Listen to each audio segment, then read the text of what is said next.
할렐루야. 예수님을 사랑하시고 말씀을 사랑하시는 믿음의 가족 여러분 안녕하십니까? 365일 성경 통독 시간이 돌아왔습니다. 꿀송이 보약 큐티. 오늘은 250일째가 되었습니다. 250일. 에스겔 43장에서 에스겔 45장 말씀을 공부하려고 합니다. 드디어 제가 다시 그리워하던 마다가스카르로 돌아왔습니다. 여기는 마다가스카르의 동쪽에 있는 바닷가 작은 도시 페네리브레스트라는 곳이고, 이곳에 저와 제 아내 한국인은 유일하게 이 도시에 저와 제 아내가 살면서 예수님의 이름을 선교의 일을 주의 이름을 위하여 하고 있습니다. 제가 오자마자 오늘 어디를 갔냐면 이 도시에 주둔하고 있는 군부대를 찾아갔습니다. 군부대 부대장님을 뵙고, 그리고 부대장님도 함께 참여한 가운데 그 군인들 가운데 성경 공부를 하기 원하는 군인들 같이 모여서 한 성경 공부 반을 만들어서 말씀을 공부했습니다. 요한복음 쪽복음을 나누어주고 말씀을 공부했는데 너무 그냥 말씀을 잘 받아들여요. 그래서 제가 너무 감사했던 게, 하나님이 뜻이 계셔서 나를 이곳에 보내주셨구나. 이곳의 군부대, 이 도시에 있는 대학교, 이 도시에 있는 교도소, 이 세 군데를 집중적으로 제가 이곳에 있는 동안 공략을 하고, 제 동역자 티나 전도사를 활용해서 제가 없는 동안도 계속 이 영혼들을 돌보는데 집중하려고 합니다. 그러면 잠시 오늘 제가 방문했던 부대 사진 모습을 잠깐 보고 말씀을 공부하겠습니다.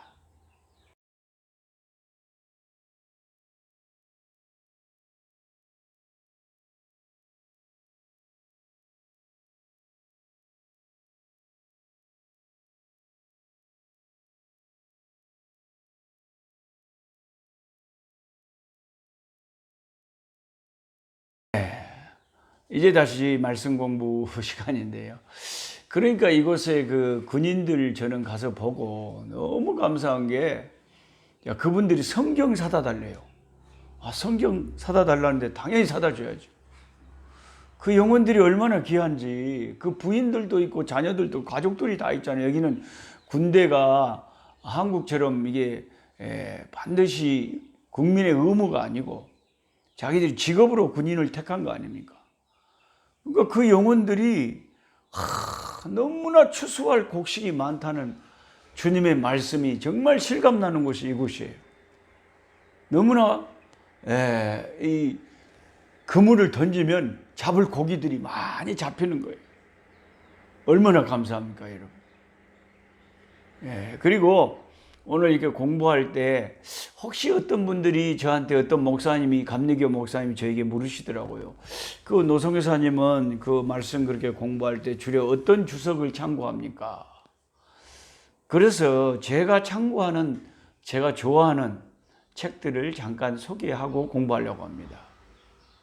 뭐 별건 아니에요. 뭐 간단한 책이지만 제일 먼저 좋아하는 책 중에 하나가 이 바울 성경 연구 시리즈입니다. 바울 성경 연구. 이게 아주 옛날에 나온 성경 공부, 창세기부터 계시록까지 다 된 책인데, 제가 성경을 보고 또 엉뚱하게 해석을 할까 봐서 이 바울 성경 연구 시리즈 이것을 자꾸 참고를 합니다. 또 하나는 이것만 가지고는 또 부족하니까 제가 좋아하는 워런 ESB 목사님이라고 참 성경 공부에 관해서는 참 많은 책을 쓰신 목사님 계시거든요. 아마 지구촌교회 이동원 목사님도 나침반사에서 옛날에 나온 이 워런 ESB 목사님을 많이 참고하시고 설교하는 것을 제가 들었습니다. 이 ESB 목사님이 참 은혜스러운 목사님이세요. 참 성경 공부에 관한 교재를 참 많이 쓰셨어요.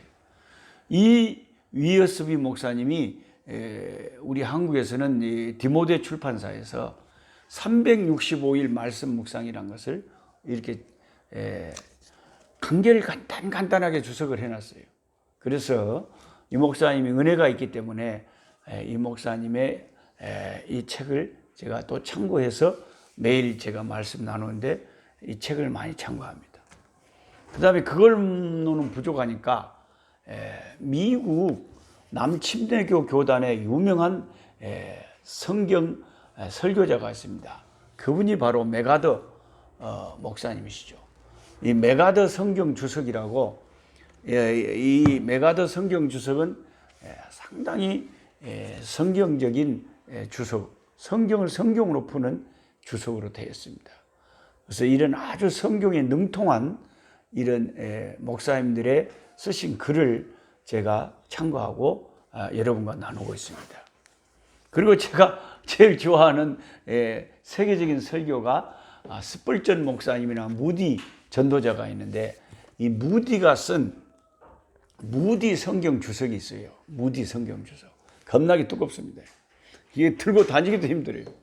그러니까 이런 것을 제가 들고 그냥 이 남아공을 갔다가 마다가스카르 갔다가 간데마다 이 가방에 들고 다니는, 가방이 웜에 책으로 묵어가지고 우리 집 사람이 뭐 다른 건 넣을 거 없다고 막 힘들어해요. 그는 어떻게 합니까? 성경 공부하려면 이런 거 다 들고 다녀야 되죠.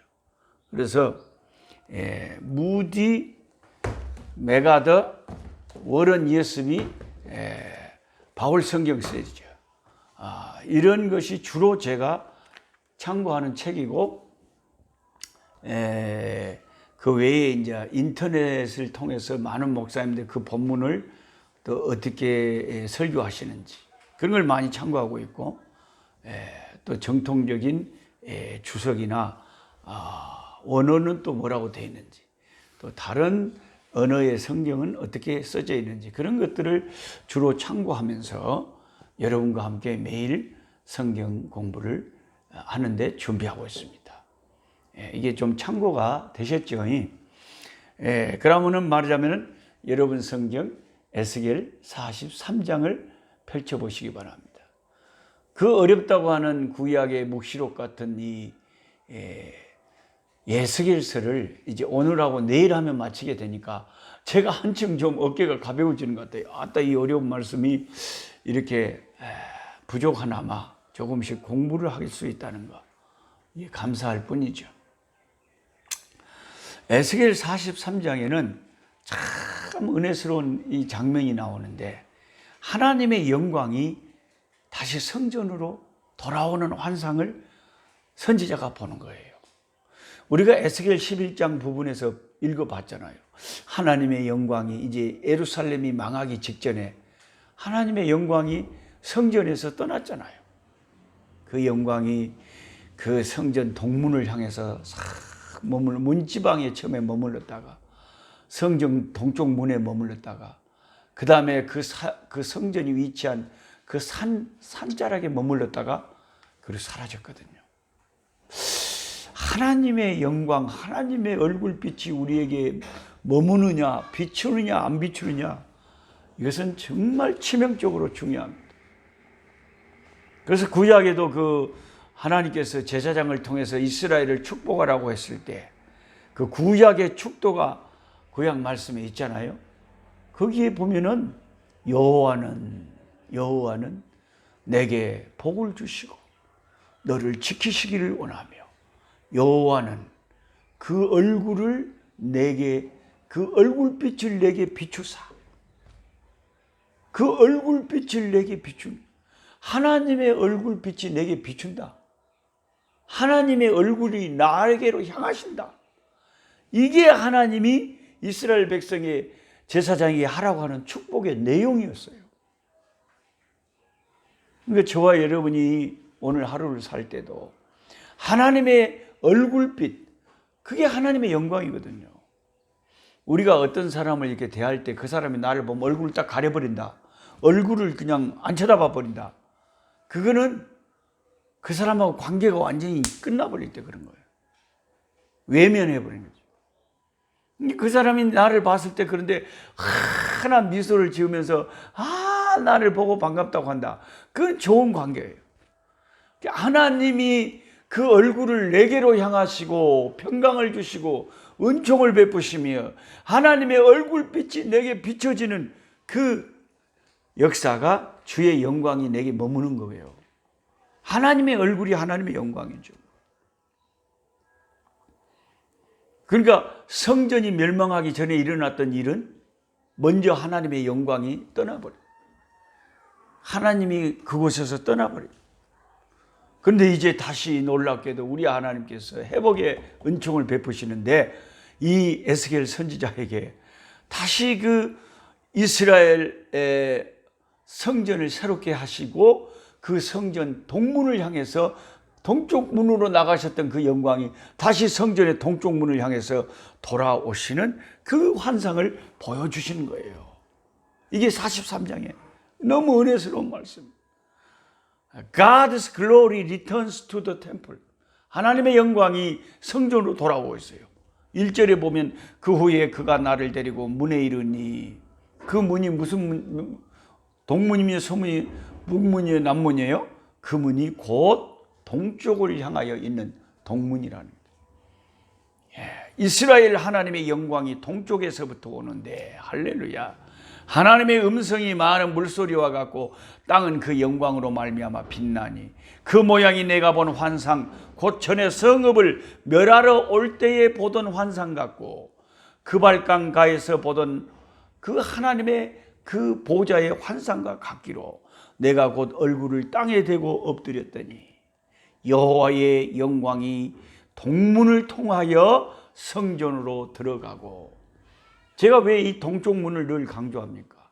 동쪽 문을 통하여 들어간다 그러잖아요. 하나님의 영광이 다른 문을 통하여 들어가는 게 아니고 하나님이 문을 구별하신다니까요.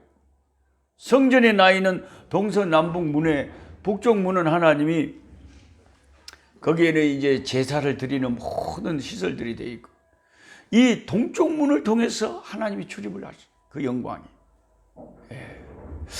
근데 이게 참 저는 깊이는 잘 모릅니다만은 어렴풋이 동쪽에 대한 강조가 성경에 쭉 나와 있거든요. 여러분, 하나님이 세상을 지으실 때 우리 해가 어디서 뜹니까? 해가 서쪽에서 뜹니까? 남쪽에서 뜹니까? 동쪽에서 뜹니까? 해가 동쪽에서 뜨죠. 해는 동쪽에서 떠서 서쪽으로 치는 거예요. 그러니까 빛의 시작이 동쪽이에요. 빛 대신 하나님은 동쪽 문으로 나가시기도 하고 들어오시기도 하신다. 성전에 동쪽 문. 동쪽에서 해가 뜬다. 제가 지금 무슨 풍수지리수를 강조하려는 게 아니에요. 그래서 동쪽이 좋다 그런 말을 하는 게 아니고 일단 성경이 이렇게 언급을 하니까 우리가 생각은 하고 있어야 된다는 거죠. 성경이 말하는 대로 우리는 이제 성경이 그렇게 말을 하니까 마음에 새겨 드는 거예요. 주께서 동쪽 문으로 출입하시는구나. 성경의 동문으로. 그런데 꼭 동쪽에 대해서 또 한 가지 성경에서 말하고 있는 게 창세기라는 거죠. 창세기에 제가 창세기 공부할 때도 말씀드렸지만 창세기에 이 인류가 아담과 하와가 범죄했을 때 여러분 제가 이 마시는 물이 이 맹물이 아닙니다. 이게 마다가스카르에서 겁나게 많이 나는 야자수 안에 그 통 안에 들어있는 그 야자수 물이에요. 요것이 짭짤하니 아주 맛은 별로 없습니다. 게토레이 같이 그냥 걸지만은 그거 거의 좋다 그런 게 내가 시방 먹습니다. 여러분 마다가스카르 방문하면 제가 사정없이 야자수를 사드려요. 한국 돈으로 이거 한 500원이면 사고요. 겁나 쌉니다. 그래서 그 창세기에 보면 아담과 하와가 범죄했을 때 하나님이 에덴 동산에서 아담과 하와를 추출하시고 내쫓으시고 하나님께서 그 에덴 동산을 화영금으로 지키셨잖아요. 그런데 그때 그 지키던 그 방향이 동쪽을 지키셨는데 에덴 동산 동쪽. 왜냐하면 아담과 하와가 에덴의 동쪽으로 쫓겨났거든요. 아담과 하와가 에덴의 동쪽으로 쫓겨났다. 그래서 에덴의 동쪽이라고 나만 소설도 있을 겁니다. 에덴의 동쪽. 그 여러분은 그런 영화 제목이나 소설 제목을 보고 뭔 에덴의 동쪽이 뭐다냐, 에덴의 왜 서쪽이 아니고 남쪽이 아니고 북쪽이 왜 에덴의 동쪽일까? 그건 벌써 성경을 아시는 분은 아담과 하와의 타락 후에 에덴의 동쪽으로 쫓김을 당했다는 거죠. 그러니까 이 인류가 타락하고 동쪽으로 이동했는데 그 동쪽으로 이동하는 그 방향을 최초로 역류한 것이 제가 전에 창세기 공부할 때 말한 것처럼 아브라함의 발자취였다는 거죠. 그 바벨탑을 쌓았던 이 인류도 동쪽으로 이동하다가 그 평원을 만나서 바벨탑을 쌓았거든요. 그 최초의 살인자 그 아벨을 동생을 죽였던 그 형 누굽니까? 아벨을 죽였던 형 아간 가인 나도 정신이 없네. 가인 뭔 아간이 가인이 여러분 창세기를 읽어보면 그렇게 써져 있어요. 동쪽으로 하나님께서 가인이 내 벌이 너무 중하여 견딜 수 없나이다. 그래서 하나님께서 그래 내가 너를 보호해 주마 하고 근데 가인이 동쪽으로 향해서 가서 성을 쌓았다 그랬어요. 계속 인류가 동쪽으로 아담과 하와도 동쪽으로 쫓김을 당하고 그랬는데 아브라함의 이름이 등장하면서 아브라함이 서쪽으로 동쪽으로 가는 방향이 바꿔지는 거예요. 아브라함 속에는 우리 주 예수 그리스도가 들어있거든요. 아브라함과 다윗의 자손 예수 그리스도의 세계라. 인류의 타락의 방향을 역류시킬 수 있는 유일한 이름은 예수 그리스도다. 예수 그리스도의 십자가 안에서 인류의 타락과 심판으로 가는 방향은 거기에서 구원의 방향으로 바꿔질 수 있다는 거죠. 하나님의 자비하심으로 말미암아 에스겔 43장에 전에 이스라엘의 죄 때문에 동쪽 문을 향하여 떠났던 하나님의 영광이 다시 동쪽 문을 통하여 성전으로 들어오는 이 장면을 보면서 하나님의 사랑만이, 하나님의 자비만이, 하나님의 은혜만이 우리가 다시 하나님의 영광을 볼 수 있고 모든 사람이 다 죄를 범하여 하나님의 영광에 이르지 못했는데 하나님께서 자비하심을 베푸셔서 독생자를 우리에게 주셨다는 하나님이 세상을 이처럼 사랑하사 하나님의 사랑 때문에 독생자를 주셨으니 저를 믿는 자마다 다시 하나님의 영광을 볼 수 있고 하나님의 자녀가 되는 권세를 얻을 수가 있고 구원의 길이 열렸다는. 에스겔 43장에 동쪽 문을 통해서 다시 주의 영광이 임재하시는 이 모습이 너무나도 감사한, 너무나. 이거는 사람이 어떻게 잘해서 된 게 아니고 하나님이 긍휼히 여기셔서 아이고 안 되겠다. 요 인간들 죄를 내가 심판했지만 내가 자비를 베풀지 않으면 이들에게는 소망이 없다. 그래서 기독교의 구원은 다른 종교는 다 인간이 신을 찾아가는 종교라 그러지만 기독교는 하나님이 우리를 찾아오시는 하나님의 사랑으로 시작된 구원이 하나님이 우리를 찾아와서 손을 벌리고 내게로 나와 구원을 얻으라 하는 것이 기독교다 이거죠. 할렐루야. 아멘.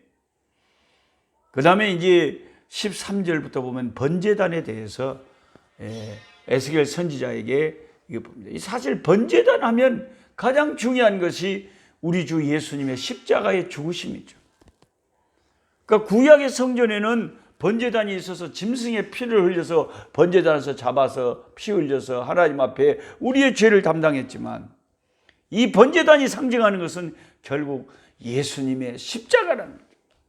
예수님이 십자가에 달려서 흘리신 그 피가 우리에게 유일한 속죄의 근거고 구원의 근거가 되기 때문에 하나님에게는 구약에는 번제단이 항상 중요했습니다.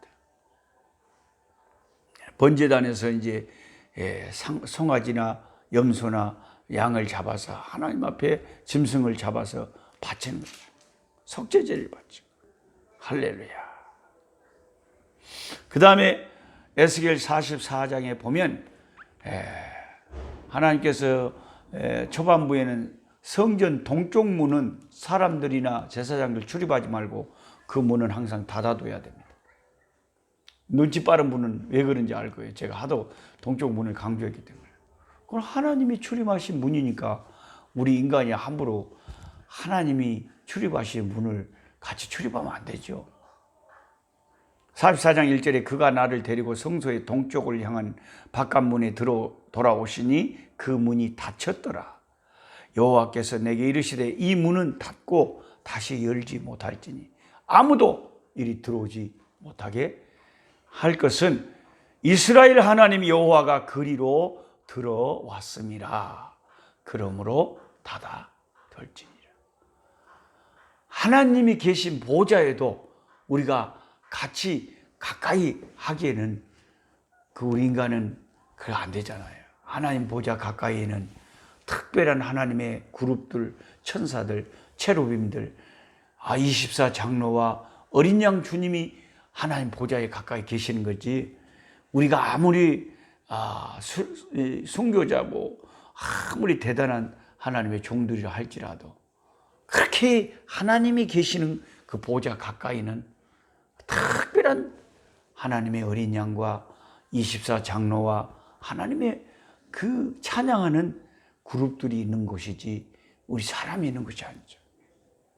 감히 범접할 수 없는 하나님의 영광을 말하는 것입니다. 그 다음에 이제 4절부터는 여호와의 영광이 하나님의 성전에 가득한 모습을, 그 하나님의 영광이 성전에 가득한 그 영광을 히브리어로 쉐키나라고 한답니다. 쉐키나. 그래서 쉐키나의 영광이 가득했다. 예. 하나님의 영광이 성전에 가득할 때, 그래야 성전에서 제사를 드리고 하나님께 나아가는 것이 의미가 있지. 하나님이 거기 계시지도 않은데 성전에서 제사 드리면 무슨 의미가 있겠어요?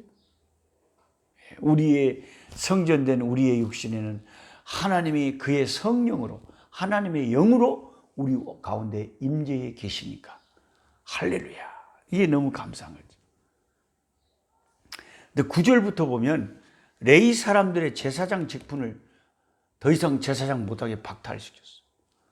이 아론의 반차를 따라서 쫙 아론의 후손들이 제사장을 했는데 이들이 제사장들도 타락을 해가지고 이스라엘이 망한 거 아닙니까? 그들이 제대로 이스라엘 백성에게 바로 이끌었더라면 그게 망하지 않았겠죠.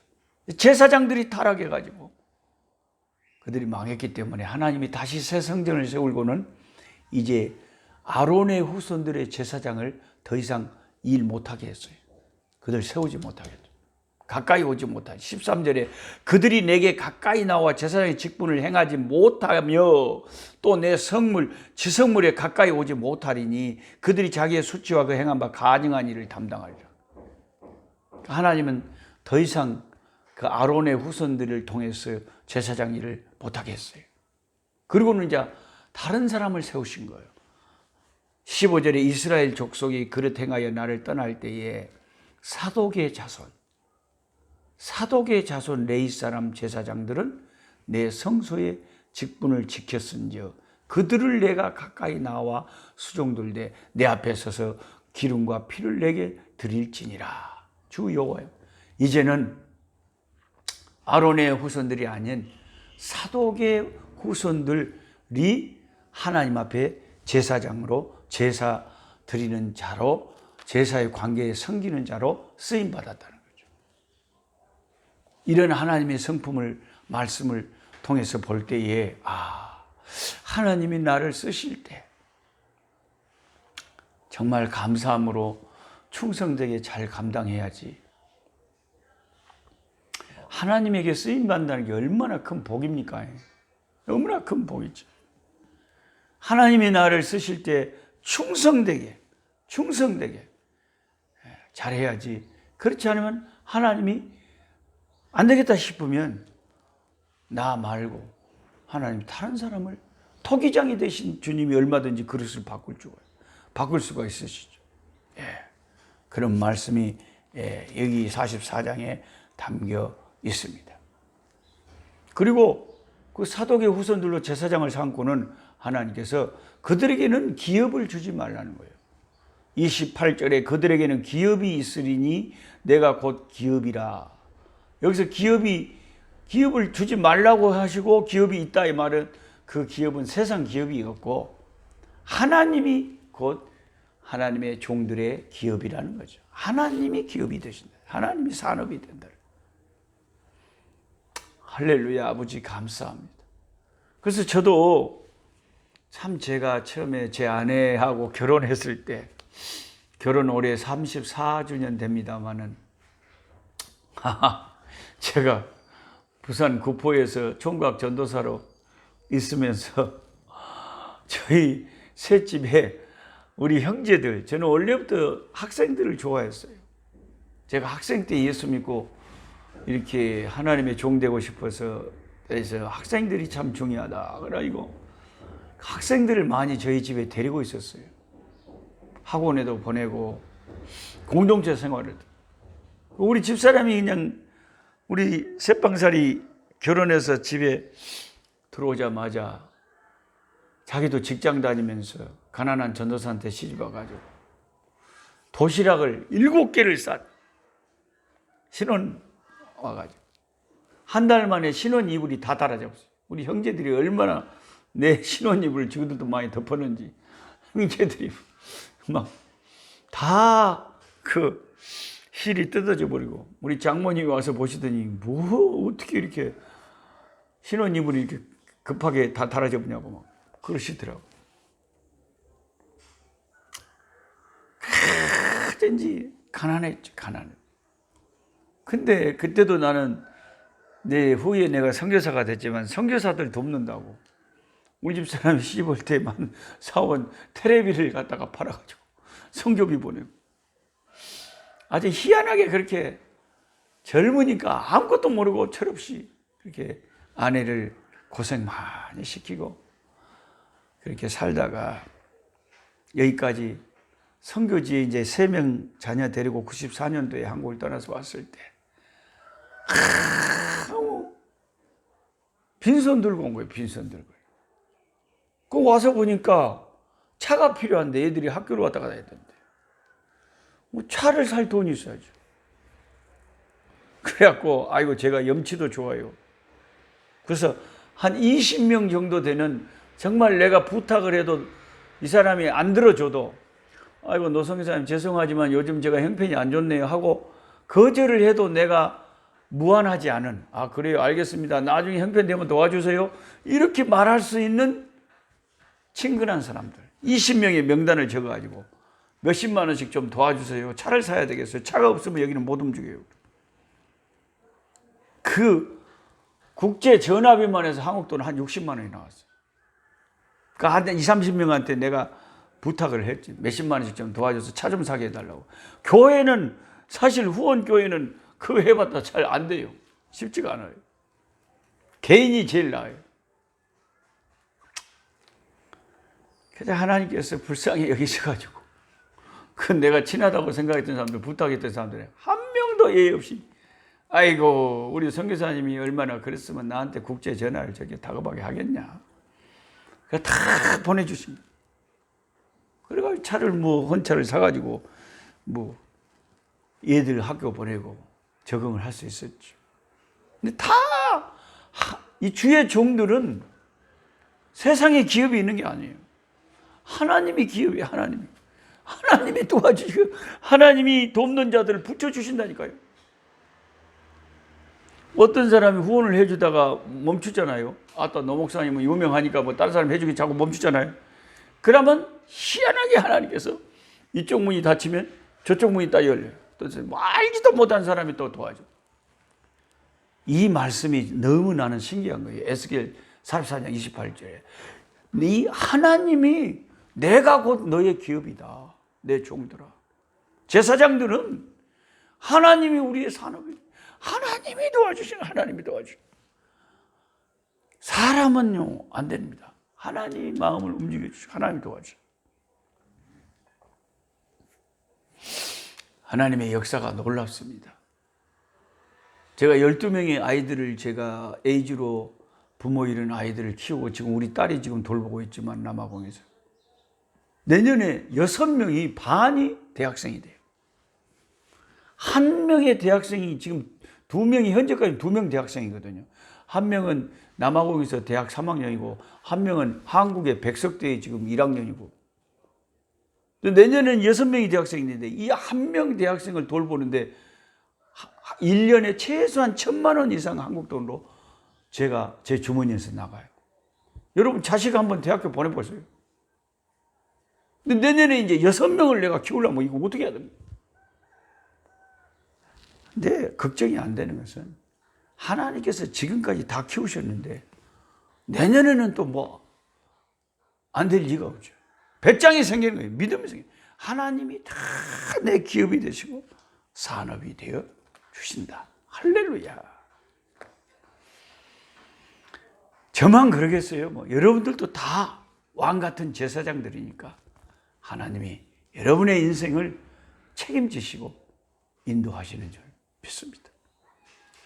자, 에스겔 45장에 이제 가보면 이게 이제 이스라엘이 완전히 회복될, 완벽하게 회복될, 이스라엘 fully restored.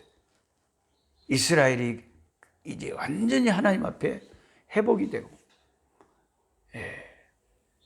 1절부터 보면 거룩한 제비뽑아가 땅을 나눌 때 그 가운데 항상 제일 먼저 거룩한 땅을 구별해래요. 우리가 세상을 살 때도요, 진짜 신앙 좋은 사람은 월급을 받아도 항상 하나님의 것을 먼저 구별하죠.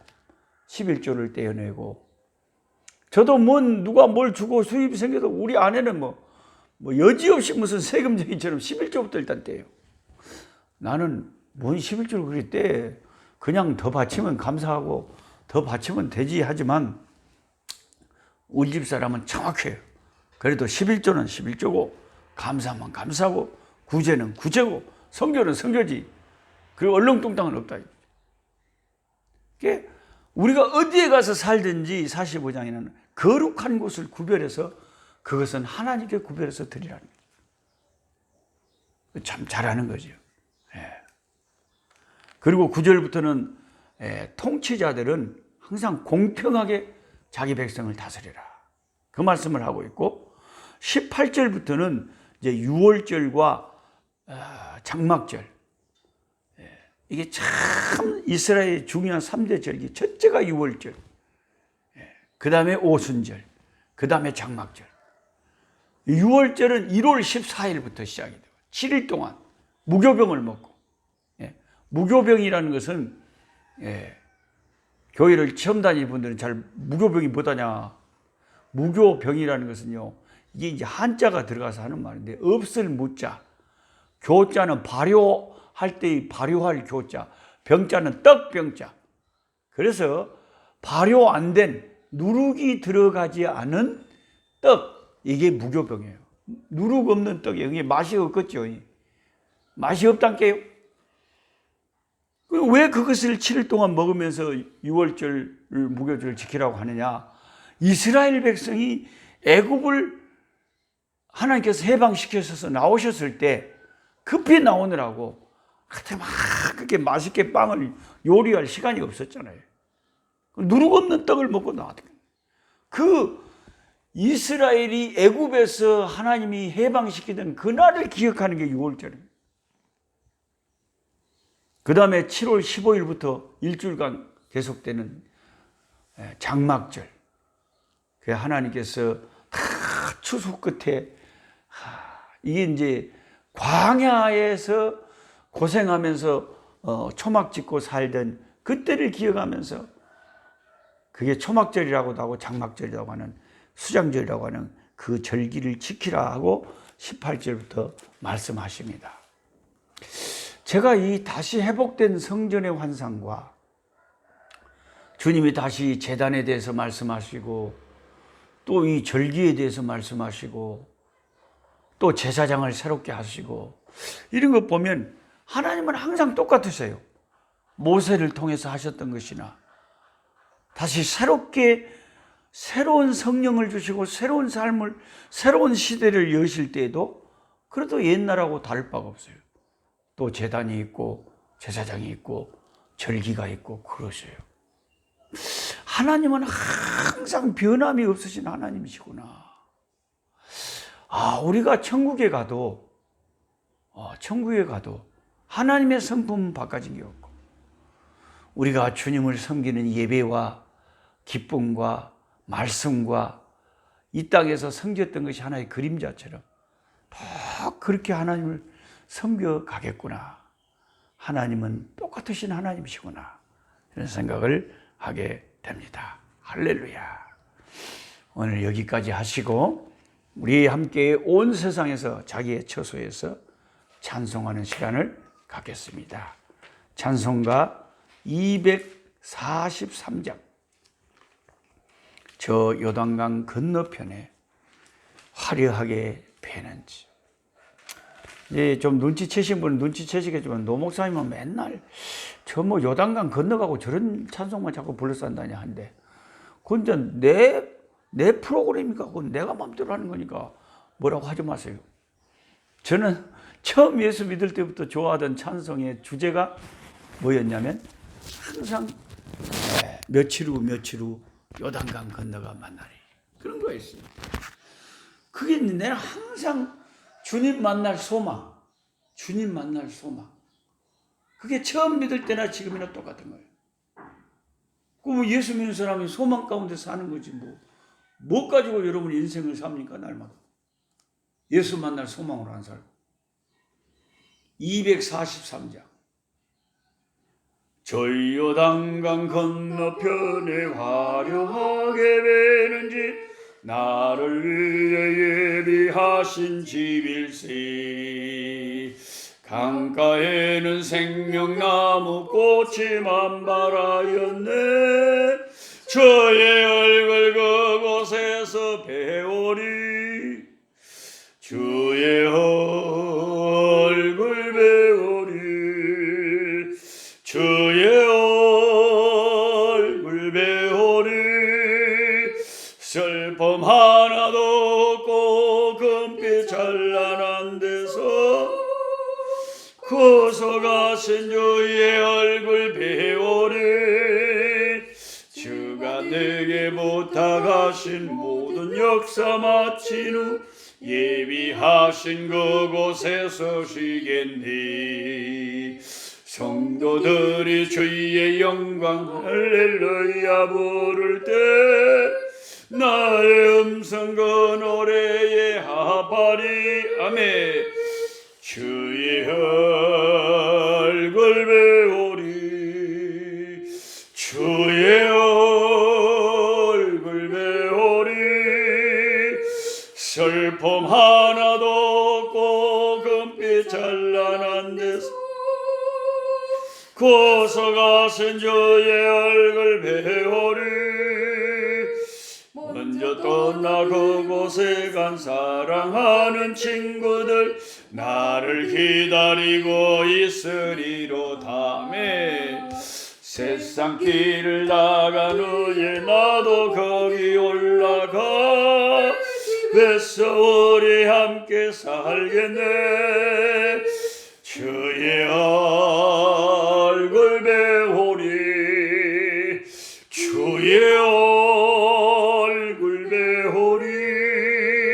슬픔 하나도 없고 금빛 찬란한 데서 거서가신 주의 얼굴 배우리. 이 세상에 머물 동안 주의 일을 힘쓰며 주의 구원함과 은총 전하고, 나의 생명 마치는 날 저 본향에 올라가 내 얼굴 그곳에서 배우리. 주의 얼굴 배우리. 주의 얼굴 배우리. 슬픔 하나도 없고 찬란한 데서 구속하신 주의 얼굴 배우리. 아멘. 약한 자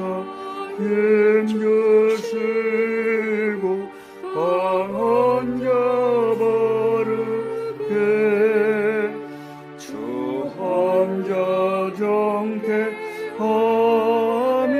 주님의 뜻이라. 해 아래 압박 있는 곳 주 거기 계셔서 그 팔로 막아 주시오.